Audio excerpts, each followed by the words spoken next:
Dimanche avec Val, questions-réponses. Chaque dimanche, je réponds à vos questions reçues par mail ou en message privé. Et aujourd'hui, je réponds donc à Sylvie qui me pose des questions sur l'intuition. Elle me demande comment faire pour entendre son intuition, comment comprendre la petite voix, comment savoir que c'est bien son intuition qui lui parle. Allons-y.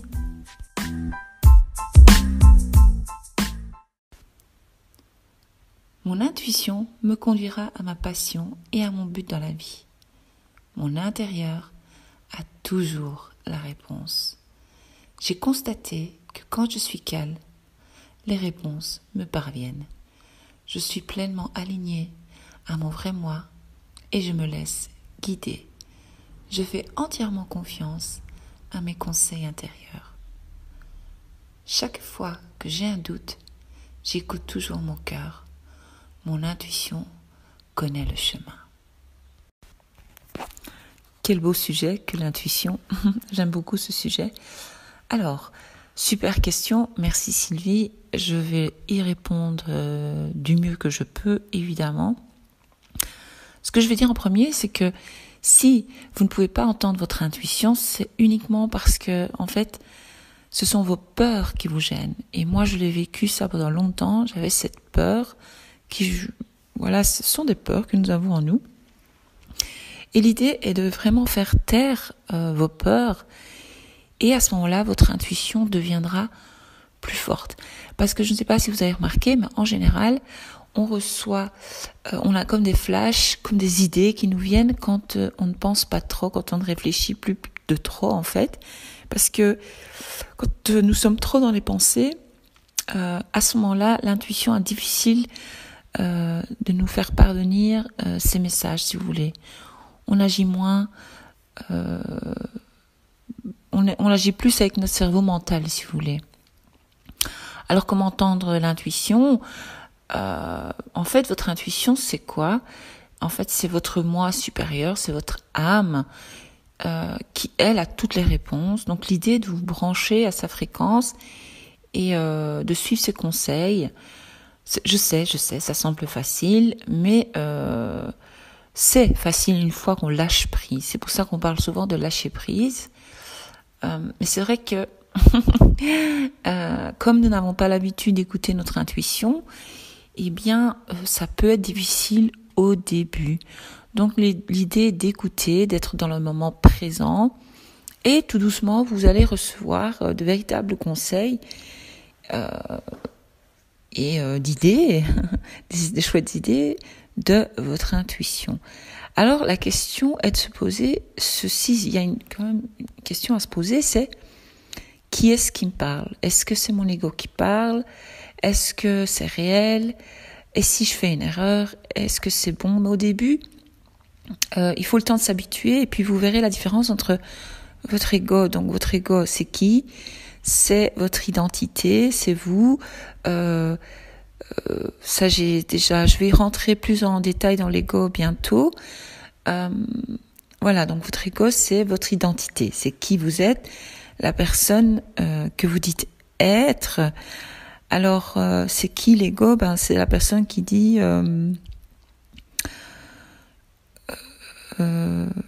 moi, je suis comme ceci, moi je suis comme cela, moi j'aime pas ça, moi c'est ceci, moi c'est le moi. Mais il y a le moi profond, le vrai je. Le moi et le je, c'est encore différent parce que c'est différent. Ça, je rentrerai plus en détail, voilà. Et ce qui est génial, c'est quand on commence à écouter son intuition, on commence à gagner en confiance, si vous voulez. Et on devient plus intuitif. Alors, ce qu'il faut apprendre, c'est à dire non. C'est ça. Déjà, le premier exercice serait d'apprendre à dire non. Parce que lorsque vous dites toujours oui et que vous n'écoutez pas vos propres besoins, à ce moment-là, vous n'écoutez pas votre intuition, vous n'écoutez pas votre vrai jeu, le vrai moi profond, votre âme en fait, et vous vous sentez obligé, vous n'avez pas le choix parce que la famille, parce que le travail, parce que ce sont vos amis, et puis vous avez plein d'obligations qui vous gênent. Mais la vérité, c'est que vous avez toujours le choix. Voilà, on l'apprend malgré soi, on l'apprend qu'on a toujours le choix. Alors l'idée aussi, numéro 2, est de décharger votre cerveau. Parce qu'en fait, l'esprit est plein, il y a plein de choses dedans. Et c'est ça qui empêche aussi, parce qu'on pense tout le temps ceci, cela, là, je dois faire ci, je dois faire ça. Et aller sur Internet, regarder des films, écouter la radio.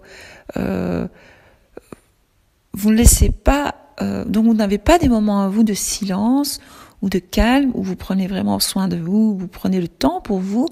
Et c'est ça qui fait aussi que l'intuition est étouffée quelque part. D'accord ? Donc ça, voilà. L'idée est de faire une détox de votre cerveau. Aussi, ce que je vous propose, c'est encore le journaling, donc écrire. D'ailleurs, je suis occupée à créer un nouveau projet parce que pendant des années, donc j'ai cherché, j'ai acheté beaucoup de petits cahiers ou de petits journals vides où je prenais mes notes et je notais, mais c'est difficile de s'organiser, je trouve, et la plupart des gens avec qui je parle, les personnes qui me suivent et qui me posent des questions, ne savent pas comment faire pour le journaling. Et donc je suis sur un chouette projet où je suis occupée à créer un journal que je vous proposerai. Donc il y a déjà le PDF dans ma newsletter, donc abonnez-vous à ma newsletter, vous recevrez un PDF avec les explications. J'en parle partout, je sais que je me répète, mais c'est très important. Donc chaque matin, l'idée serait de vider votre esprit, d'accord ? Videz vraiment tout ce que vous avez à faire. Vous notez, je dois faire ci, je dois faire ça. Et ça, vous apprenez à vraiment faire le vide, d'accord ?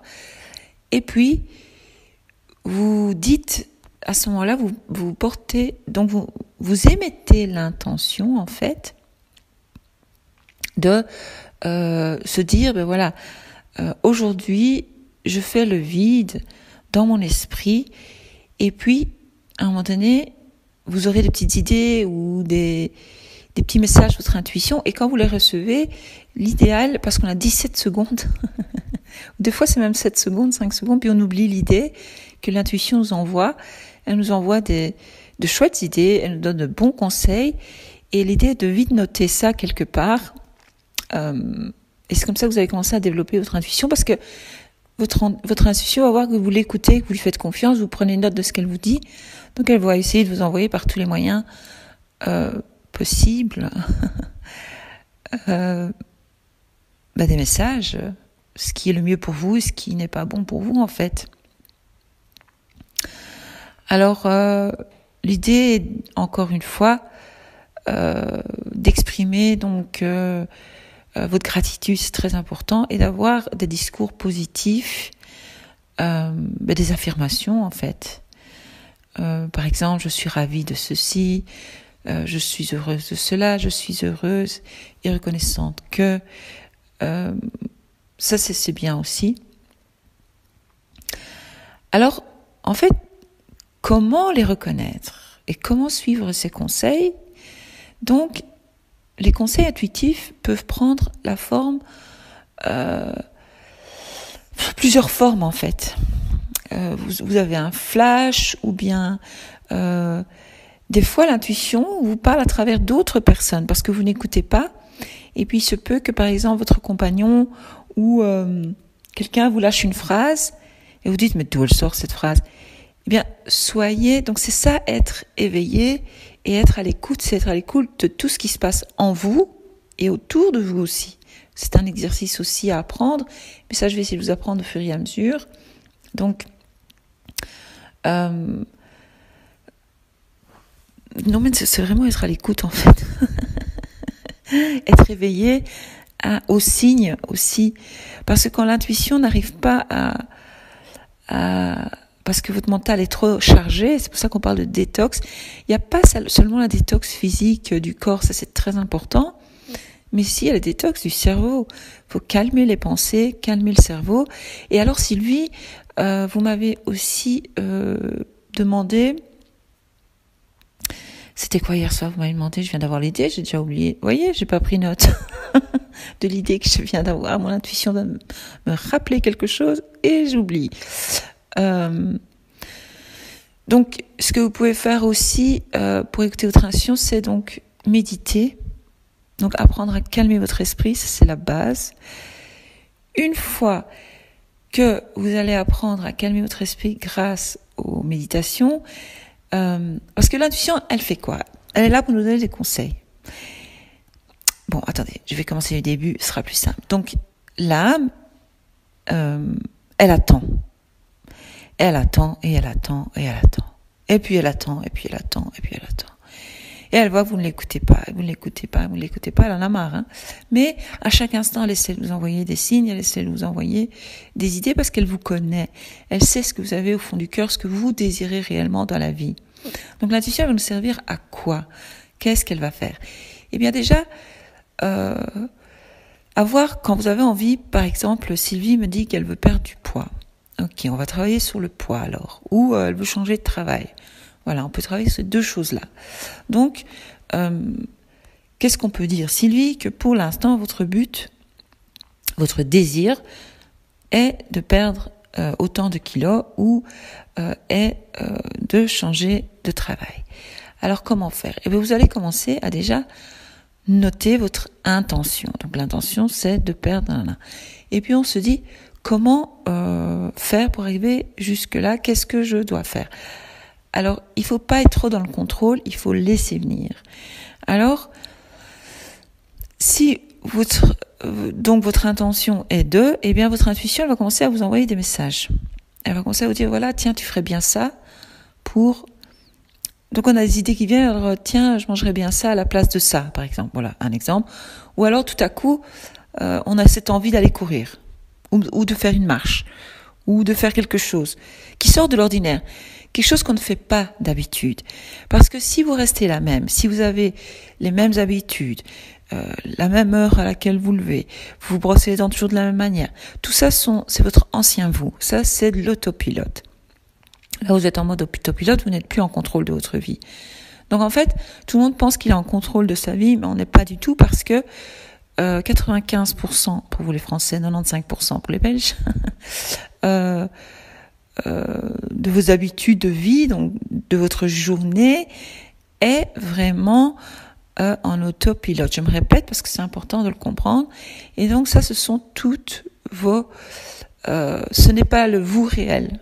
C'est votre masque, c'est la personne que vous êtes dans ce monde pour plaire aux autres. Mais maintenant, l'idée est d'être soi.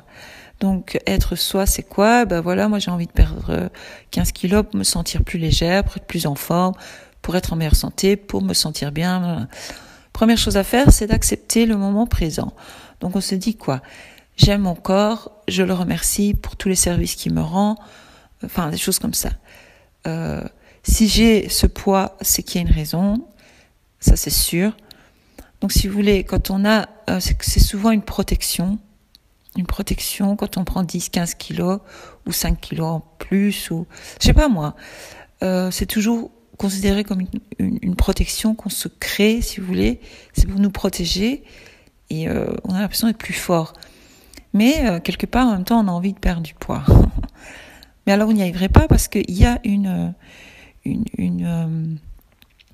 croyance sous-jacente là-dessous. Donc, il faut la trouver, cette croyance, cette fausse croyance, on va dire, qui fait que vous continuez à manger telle chose et vous continuez à ne pas arriver à perdre du poids, même si vous faites un régime, vous ne perdrez pas de poids parce que il y a cette pensée, donc cette pensée limitante en fait, qui vous empêche donc d'aller, de réussir à perdre ce poids. Et votre intuition, elle va vous aider à perdre ce poids si vous l'écoutez. Comment elle va vous aider? Elle va vous envoyer des messages, comme je dis, je viens de le dire, je vais répéter. Vous allez avoir envie tout à coup de faire ceci, cela. Et ce qui est bien, c'est de prendre note de tout ça, dire voilà, aujourd'hui je décide de faire ceci différemment pour atteindre ce but, et vous allez faire différemment, et puis au fur et à mesure, vous allez vous rendre compte que vous introduisez de nouvelles habitudes. Parce que pour être la nouvelle soi, il faut instaurer de nouvelles habitudes et créer vraiment de nouvelles habitudes, en fait. Enfin, voilà. Je ferai encore... Oui, je devrais faire des méditations sur l'intuition pour se connecter à son vrai soi, pour avoir les messages. Ça fait un petit temps que j'ai envie de le faire, donc faut que je le fasse, je vais le faire. Pas qu'il faut, mais j'ai envie, ça me fait plaisir. Enfin voilà, il y a plein de façons de se connecter à son intuition. Maintenant, une chose à la fois, il ne faut pas essayer de brûler les étapes, il faut faire confiance à la vie et toujours être en confiance. Donc vraiment, il faut vraiment faire taire l'intuition, pas l'intuition, l'ego, parce que l'intuition, c'est voir l'âme. Et un esprit calme est capable d'entendre l'intuition sur la peur. Donc on arrive à comprendre c'est quoi qui fait peur. Mais cette voix, elle n'utilise pas spécialement de mots. D'accord ? Parce que on le sait, c'est tout. Donc l'intuition, c'est un sentiment juste de savoir comment agir et on agit spontanément, sans avoir besoin de savoir pourquoi on le fait. C'est ça l'intuition. Alors, l'intuition, ce qui est génial, c'est que c'est une très très haute forme d'intelligence. Par exemple, vous voyez des artistes, des gens qui font des choses extraordinaires, mais eux, ils sont connectés, ils écoutent leur intuition. Et quand ils sont connectés à leur âme, à leur intuition, eh bien, ils font de belles choses magnifiques. C'est pas qu'ils ont un talent en plus que vous, c'est pas qu'ils ont une intelligence au-dessus de la vôtre, c'est pas ça, ou de la mienne, parce que nous avons tous un talent caché et nous avons toutes des capacités. Nous pouvons être ce que nous voulons dans ce monde, c'est ça qui est génial, et c'est possible grâce à l'écoute de cette intuition. Donc ce qu'il faut faire, c'est faire taire le mental, mais pas sans vouloir. Par exemple, quand on n'y arrive pas, c'est pas grave. Ah ben voilà, ça me revient maintenant.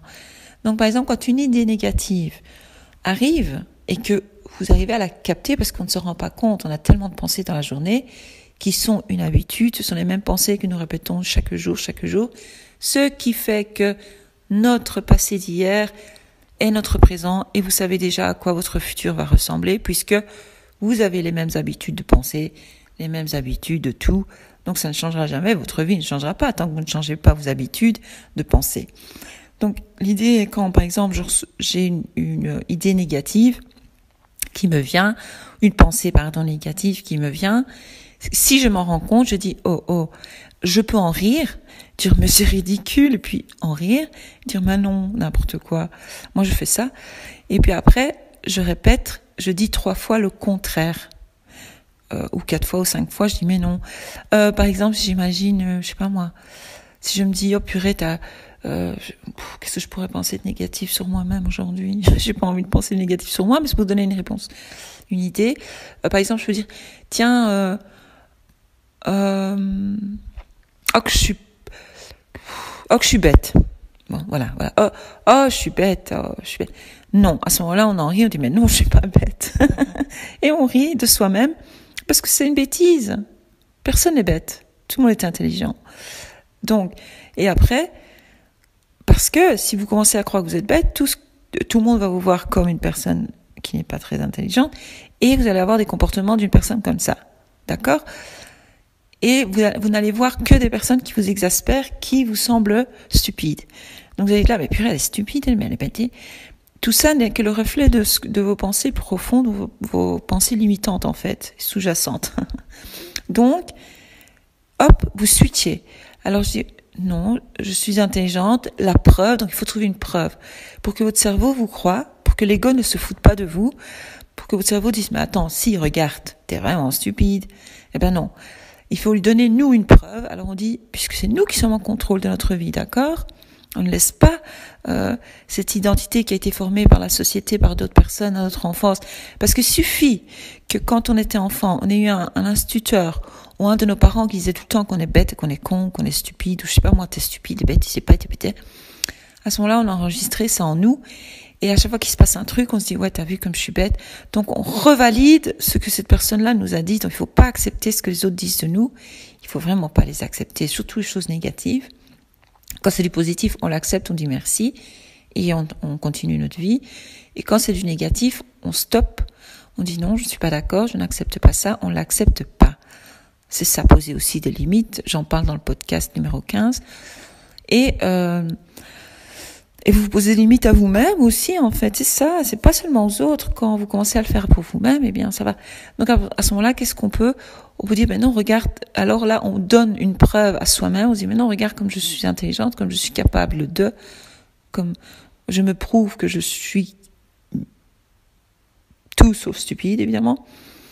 Comment, ben voilà, aujourd'hui j'ai fait ceci, regarde au travail, j'ai été reconnue pour ça, regarde à tel endroit, j'ai réussi ceci, ah là j'ai eu une bonne idée, cela me prouve que je suis, voilà, il faut trouver des preuves, le contraire, en fait. Ou alors, j'ai pas d'autres exemples comme ça qui me viennent, mais voilà, c'est pour vous donner une idée. Et plus vous allez aller vers le positif, et plus votre intuition elle va commencer à être contente, elle va vous envoyer plein de petits signes.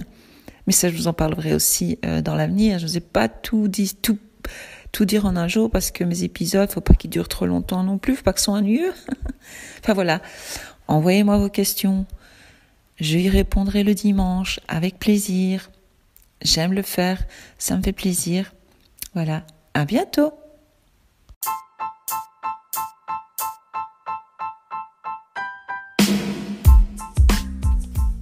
Si vous avez aimé cet épisode, je vous invite à le partager avec une amie ou une connaissance à qui cela pourrait servir. Pour recevoir ma méthode de respiration magique et ma méthode simple de méditation pour calmer l'esprit, abonnez-vous à ma newsletter. Je vous invite à vous abonner pour être sûr de ne rater aucun autre épisode. Merci, à bientôt.